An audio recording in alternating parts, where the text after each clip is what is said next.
Le rendez-vous incontournable des amateurs d'art contemporain, la foire internationale d'art contemporain au Grand Palais. Alors, on n'arrête pas de pousser les murs. Et puis surtout, la question qu'on a envie de vous poser, c'est cette année, est-ce que c'est un bon cru ou pas?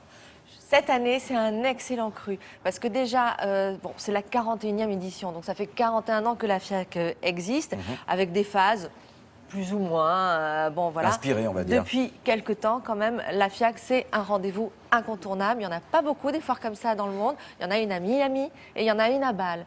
Et puis il y a celle de Paris. Et on précise que c'est pas simplement pour les acheteurs, on peut être aussi juste Exactement, curieux et ça aller se visite regarder. comme un musée. Si on veut savoir ce qui se passe dans le monde de l'art en 2014, c'est à la FIAC que ça se passe, parce qu'il y a les plus grandes galeries qui sont là.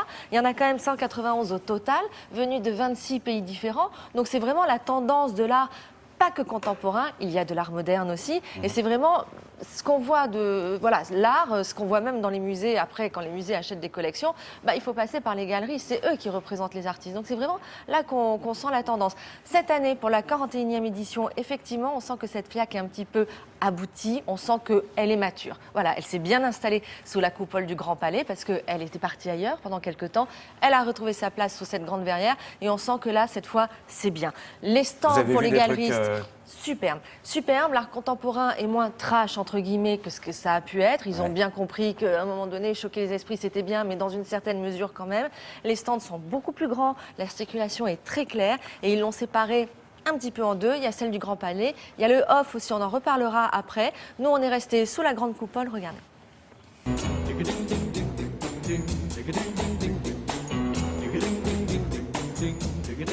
À Paris, au mois d'octobre, l'un des événements culturels les plus attendus, c'est la FIAC. C'est le rendez-vous annuel des galeries d'art venues du monde entier. Les galeristes sont là pour faire affaire, promouvoir et vendre l'œuvre des artistes qu'ils défendent. Et dans une époque où l'art atteint des records de vente, les enjeux sont importants. Ici, on trouve la création contemporaine dans son ensemble. Il y a les artistes stars dont la réputation n'est plus à faire, comme Takashi Murakami, Anish Kapoor ou Claude Lévesque avec sa ligne de cœur tout en néon. Mais il y a aussi les anciens, les valeurs sûres dont la cote atteint des sommets. Picasso, Jean-Michel Basquiat, Warhol ou Keith Haring occupent toujours une place de choix sur le frénétique marché de l'art.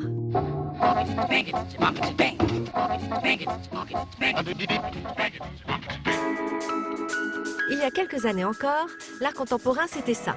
Des écrans, du son, du minimalisme, de la récup.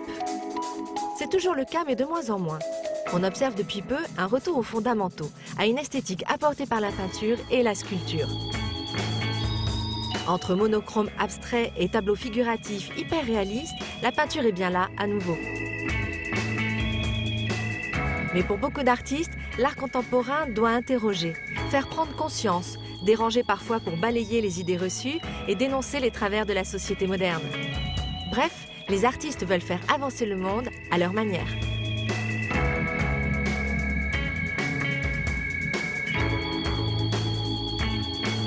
Derrière une œuvre contemporaine, il y a toujours un message ou une histoire. Le mur de Kirsten Pirotte a été construit à partir d'une brique ayant appartenu à Thomas Edison.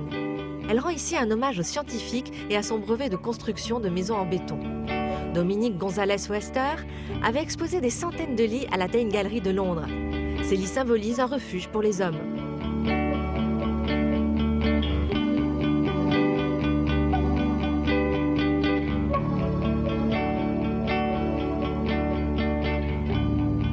Pendant 4 jours, la FIAC se visite comme un musée et résume toutes les tendances artistiques du moment, à tout point de vue et de pied. Pour qui veut voir et être vu, c'est ici que ça se passe, sans aucun doute.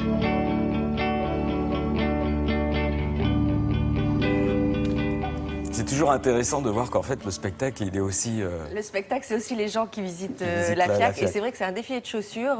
Moi qui suis une femme, j'avoue, ça c'était pour le in, mais il y a le off aussi. Il y a le off qui s'appelle l'officiel, alors qu'il y a la Cité de la mode et du design. Et ce qu'ils ont fait de bien, c'est que comme le Grand Palais est à côté de la Seine, il y a des bateaux qui vont à la Cité de la Mode et du Design pour les voir navettes. l'autre partie de la FIAC, qui est là, qui est plus jeune, qui est plus contemporaine, qui est vraiment plus contemporaine. C'est pas les grosses pointures comme à la FIAC. Donc c'est à voir tout ce week-end jusqu'à dimanche inclus. On y va, on y court. Merci beaucoup Béatrice, on se retrouve tout de suite après la pub.